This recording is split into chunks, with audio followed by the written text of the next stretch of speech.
Semangat pagi di hari Rabu 11 Agustus 2021. Kembali kita akan bersama-sama menyatukan hati, menyatukan pikiran, menyatukan kehidupan di dalam persekutuan doa anggota keluarga Allah. Kita akan memulai dengan menenangkan pikir, menenangkan hati dalam saat teduh sejenak.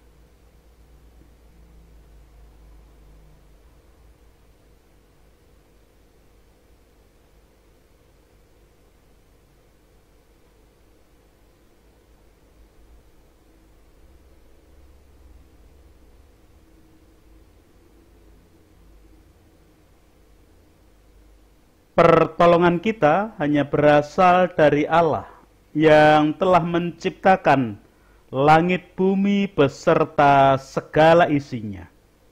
Untuk itu, kasih karunia dan damai sejahtera yang dari Allah Bapa kita dan Tuhan Yesus Kristus ada pada saudara sekalian.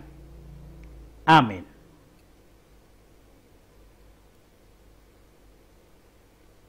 Anggota keluarga Allah, perenungan Sabda hari ini menggunakan tema dan judul renungan yang mengambil ungkapan Jawa, bibit, bebet, bobot. Bibit, bebet, bobot biasanya digunakan untuk mempertimbangkan dalam menentukan pasangan hidup atau jodoh. Terutama ketika orang tua mempertimbangkan pasangan hidup atau jodoh bagi anaknya. Tentu tidak bisa sembarangan dalam memutuskan tentang pasangan hidup bagi anak. Maka bibit bebet bobot menjadi patokan dan ukuran di dalam mempertimbangkannya. Cara memperoleh dan menemukan bibit bebet bobot biasanya dilakukan dengan mencari sebanyak mungkin informasi dari pihak-pihak yang dipercaya oleh orang tua yang sedang mempertimbangkan tentang pasangan hidup bagi anaknya. Bibit berarti rupa yang ditafsirkan sebagai asal-usul atau keturunan. Calon pasangan hidup sebaiknya berasal dari keturunan orang yang baik-baik. Jika tidak berasal dari keturunan orang baik-baik, maka dikhawatirkan akan mewarisi sifat atau watak yang tidak baik pula. Misalnya, bukan keturunan pencuri atau orang jahat, karena yang ditakutkan adalah jika calon pasangan juga menuruni sifat suka mencuri atau suka berperilaku tidak baik. Bebet berarti keluarga, kerabat, dan lingkungan di mana calon pasangan hidup. calon pasangan sebaiknya memiliki keluarga, kerabat, dan lingkungan yang baik. Keluarga adalah lingkungan terdekat bagi seseorang. Keluarga menjadi lingkungan terdekat dari calon pasangan hidup. Sedangkan sistem kekerabatan orang Jawa biasanya adalah orang-orang yang masih saudara dan kemudian bertempat tinggal di sekitar rumah.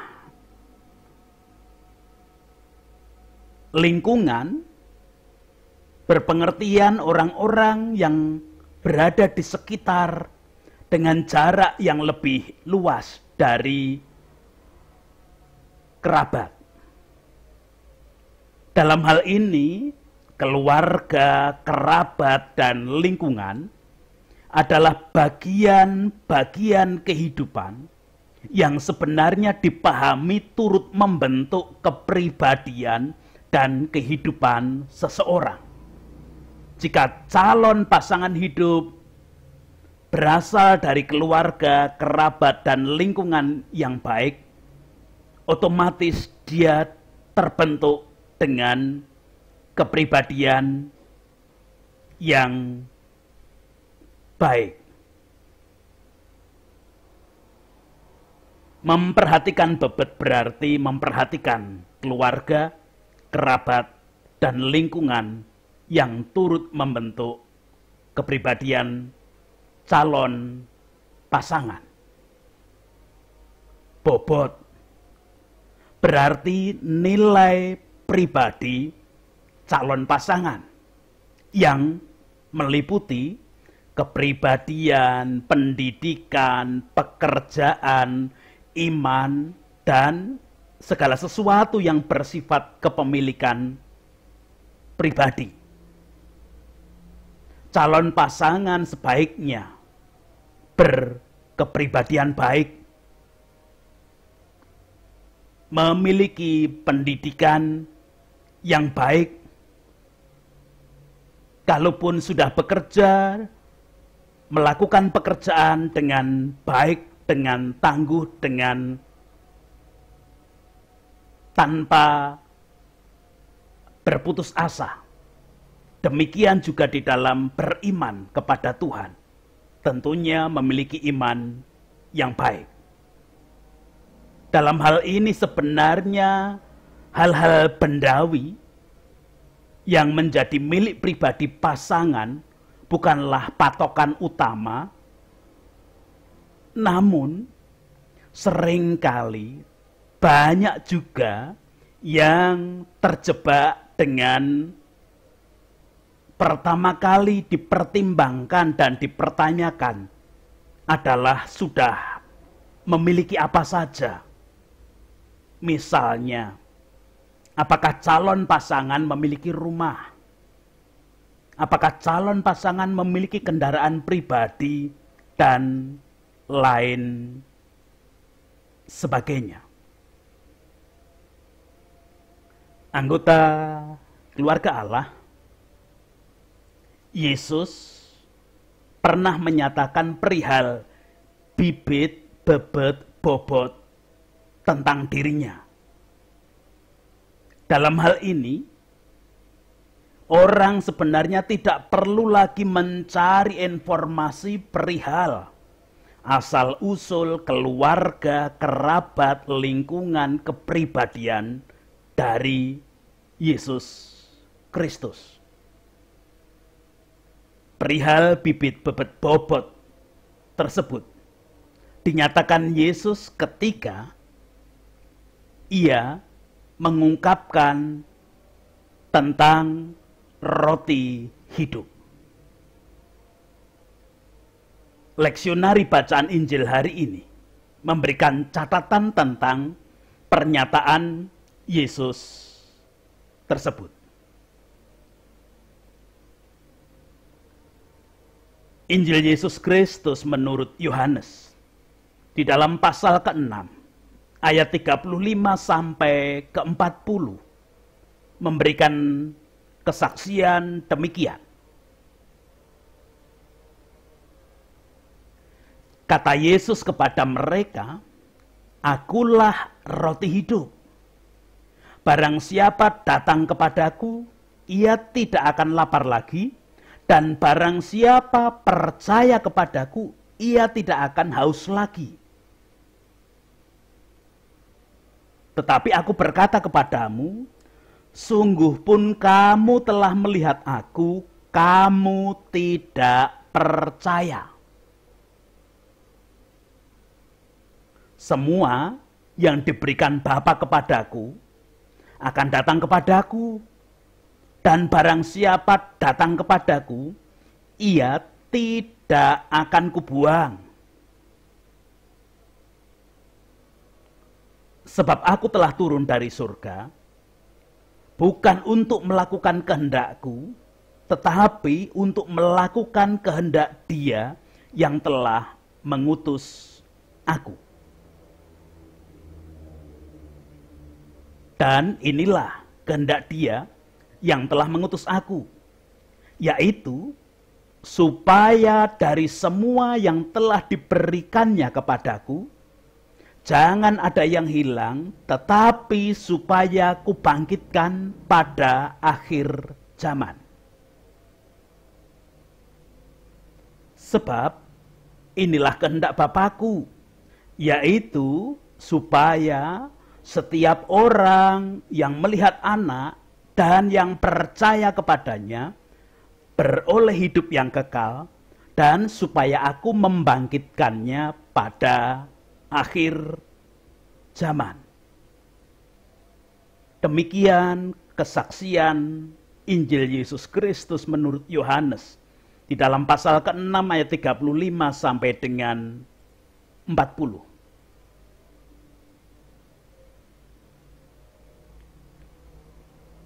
Anggota keluarga Allah, perihal bibit, Yesus menyatakan diri demikian di dalam ayat 38. Sebab aku telah turun dari surga, bukan untuk melakukan kehendakku, tetapi untuk melakukan kehendak Dia yang telah mengutus aku. Yesus berasal dari surga. Tentu tidak perlu dikhawatirkan tentang keunggulan kebaikannya. Segala sesuatu yang berasal dari surga tentu hal yang baik, hal yang unggul, bahkan hal yang utama. Bukankah surga selalu diidentikan dengan segala sesuatu yang penuh kemuliaan, sehingga dicari banyak orang? Bahkan seringkali ketika orang menyebut surga dengan menunjuk ke atas sebagai simbol yang maha tinggi. Surga lebih tinggi dari segala sesuatu yang tinggi, karena surga disimbolkan di atas segala sesuatu yang ada. Bahkan surga juga diidam-idamkan oleh semua orang agar bisa masuk ke dalamnya. Itu berarti asal-usul Yesus adalah dari tempat yang maha tinggi, yang dicari, diharapkan oleh semua orang karena penuh dengan kemuliaan. Demikian perihal bibit yang dikatakan Yesus Kristus tentang dirinya. Anggota keluarga Allah, kalau Yesus berasal dari surga, tentu perihal keluarga, kerabat, dan lingkungannya pasti sangat baik adanya. Memang tidak bisa digunakan cara berpikir dunia ada ayah, ibu, anak, dan saudara-saudara yang berada pada satu tempat atau satu pekarangan. Karena surga sebenarnya bukanlah masalah tempat, melainkan hati yang mengakui kuasa Allah yang terbaik, terindah, ternyaman, dan lain sebagainya. Sehingga ketika mengakui kuasa Allah yang terbaik, terindah, ternyaman tadi, manusia mau mewujudkan hidup berdasarkan kehendak Allah. Namun demikian, besok ketika anak manusia datang kedua kali untuk menghakimi, orang-orang yang ditemukan benar-benar hidup berdasarkan kehendak Allah akan diajak masuk pada perjamuan sempurna di dalam kerajaan surga. Bukankah juga diyakini bahwa para malaikat dan orang-orang kudus sekarang melayani Yesus yang bertahta dalam kerajaan surga, di mana orang-orang kudus besok ketika anak manusia datang kedua kali, di dalam pelayanannya juga dipakai untuk turut menghakimi. Itu berarti perihal keluarga, kerabat, dan lingkungan Yesus berada yang disebut dengan surga adalah suasana lingkungan yang penuh damai sejahtera yang diharapkan oleh semua orang. Yesus di samping memiliki bibit yang baik, menjadi bibit yang unggul, juga memiliki bebet yang sempurna, lingkungan yang penuh damai sejahtera yang diharapkan oleh semua orang. Anggota keluarga Allah, sekarang terkait dengan bobot, Yesus menyatakan di dalam ayat 38 demikian, sebab aku telah turun dari surga bukan untuk melakukan kehendakku, tetapi untuk melakukan kehendak Dia yang mengutus aku. Yesus adalah pribadi yang taat pada pengutus, yaitu Bapa Surgawi. Sebutan Bapa Surgawi bukanlah untuk menyebut hubungan biologis, melainkan menunjukkan bahwa Allah adalah penguasa surga. Memang di dalam keyakinan Kristen, Yesus sendiri adalah Allah yang turun menjelma menjadi manusia ke dalam dunia, menjadi seorang hamba untuk melakukan penebusan dosa di dalam pengorbanan tubuh dan darahnya. Tetapi dalam hal ini, Yesus hendak memberikan petunjuk kepada manusia bahwa Allah tetap penguasa di surga. Karena ketika turun ke dunia dalam diri Yesus, bukan berarti surga mengalami kekosongan. Kuasa Allah tidaklah bisa dibatasi oleh tempat, waktu, dan segala sesuatu yang ada di dunia ini. Yesus yang taat pada kehendak dan rencana Allah menunjukkan sebagai orang atau manusia yang berkepribadian sangat baik. Apalagi kalau kita semua, bahkan semua manusia di dunia ini mengetahui apa isi rencana dan kehendak Allah ketika turun menjelma dalam diri Yesus Kristus. Ayat 39 memberikan kesaksian kepada kita, dan inilah kehendak Dia yang telah mengutus aku, yaitu supaya dari semua yang telah diberikannya kepadaku, jangan ada yang hilang, tetapi supaya kubangkitkan pada akhir zaman. Kehendak Allah sebagai penguasa surga adalah menyelamatkan manusia dengan memberi hidup kekal. Kataku bangkitkan pada akhir zaman memberi pengertian tentang hidup kekal. Tentunya hidup kekal yang dimaksudkan adalah hidup dalam damai sejahtera sejati atau hidup dalam kerajaan surga yang sempurna.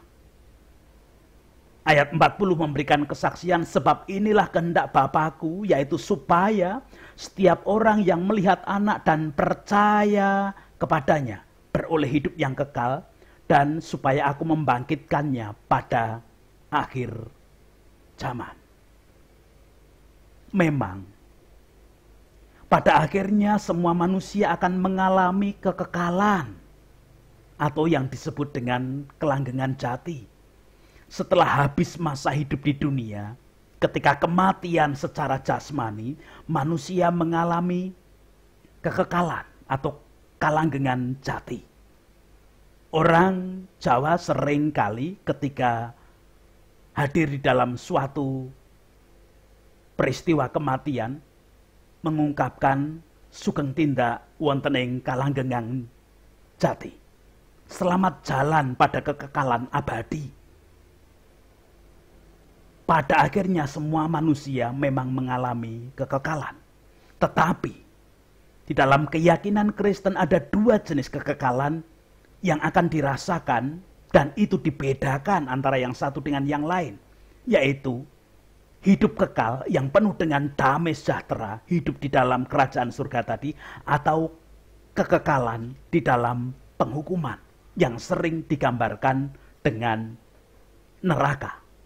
Sedangkan tujuan Allah menyelamatkan manusia tadi diajak untuk mengalami hidup kekal di dalam kerajaan surga yang sempurna, bukan di dalam penghukuman.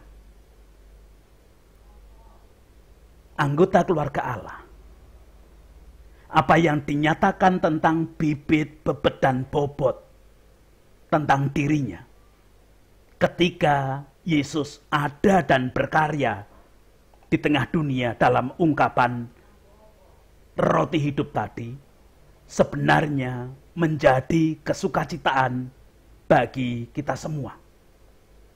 Maka berbahagialah setiap anggota keluarga Allah yang menerima roti hidup itu. Menerima roti hidup tidak hanya percaya sebagai penerimaan, tetapi tentunya melanjutkannya dengan memakannya. Memakan roti hidup sebagai simbol, merasakan dan semakin menghayati karya penyelamatan yang dilakukan Allah di dalam Yesus Kristus. Roti hidup adalah simbol makanan yang setelah dimakan akan memberikan daya, kekuatan, tenaga untuk menapak menuju hidup kekal. Menapak menuju hidup kekal berarti menjalani hidup sesuai dengan kehendak Allah, karena kehidupan kekal hanya diperoleh oleh orang-orang yang hidup berdasarkan kehendak Allah.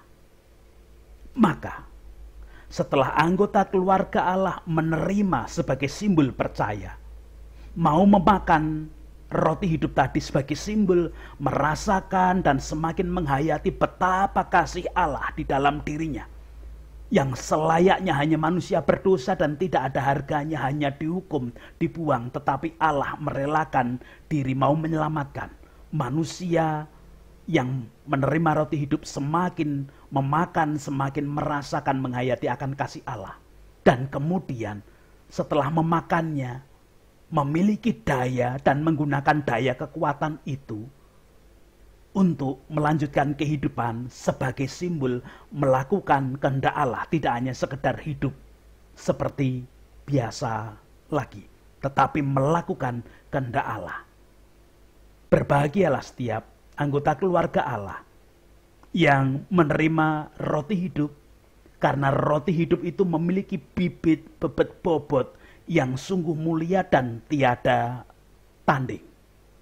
Tuhan memberkati kepada setiap anggota keluarga Allah. Amin.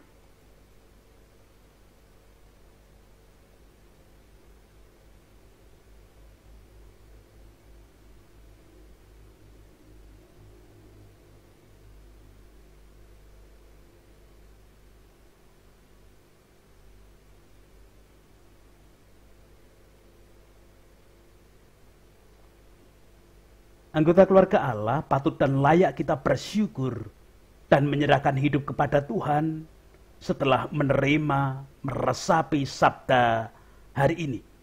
Karena kita orang yang meyakini Yesus Kristus adalah orang yang menerima roti hidup yang sebenarnya kita tahu ada bibit bebet dan bobot yang sungguh mulia dan kita dilayakkan untuk menggapai kerajaan surga yang sempurna ketika kita taat kepada kehendak Allah saja.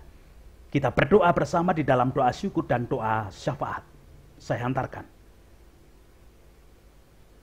Puji, hormat, dan syukur kemuliaan hanya bagi nama Bapa yang hari ini berkarya dengan sabda.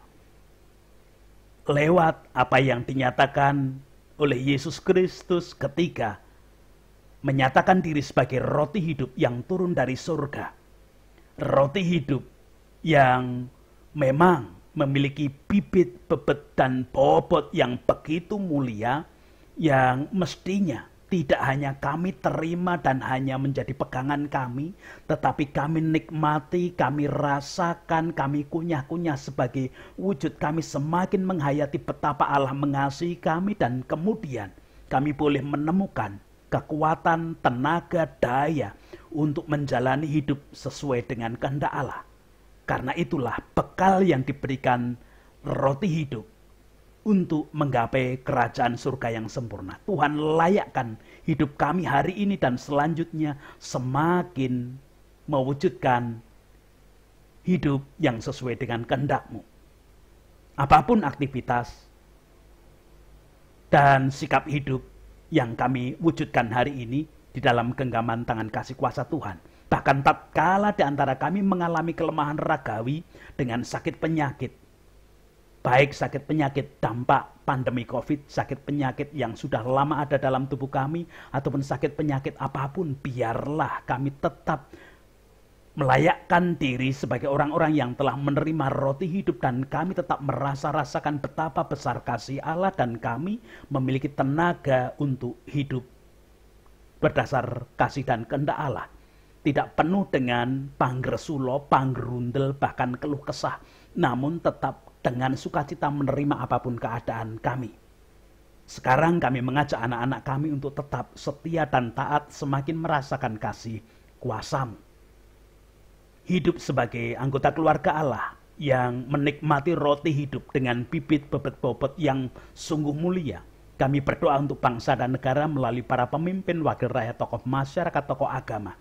Semua komponen bangsa dan negara ini termasuk tenaga medis, para dokter, perawat, dan semua tenaga medis yang lain tetap dalam genggaman tangan kasih kuasa Tuhan.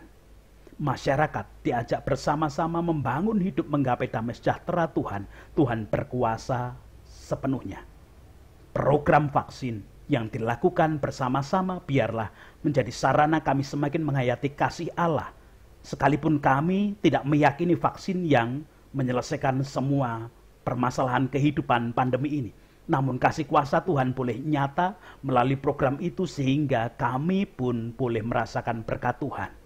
Bangunan kerukunan, bangunan toleransi, biarlah kasih kuasa Tuhan juga yang nyata dalam hidup setiap anggota keluarga Allah dan gereja Tuhan.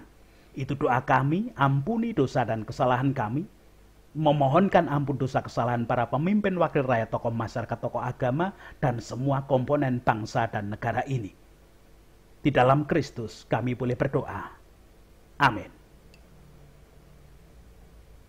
Sekarang bersama-sama melanjutkan kehidupan dengan tetap menikmati tenaga, kekuatan, daya dari roti hidup yang telah kita terima, dan kemudian kita boleh akhirnya menggapai hidup kekal karena Tuhan sendiri yang memberikan kemampuan menerima berkat Tuhan. Kasih karunia dan damai sejahtera yang dari Allah Bapa kita dan Tuhan Yesus Kristus di dalam persekutuan dengan Roh-Nya yang kudus turun tercurah, melingkupi, menguasai, mengarahkan kehidupan setiap anggota keluarga Allah di dalam menikmati roti hidup dan pada saatnya menggapai kekekalan sejati dengan penuh damai sejahtera. Amin.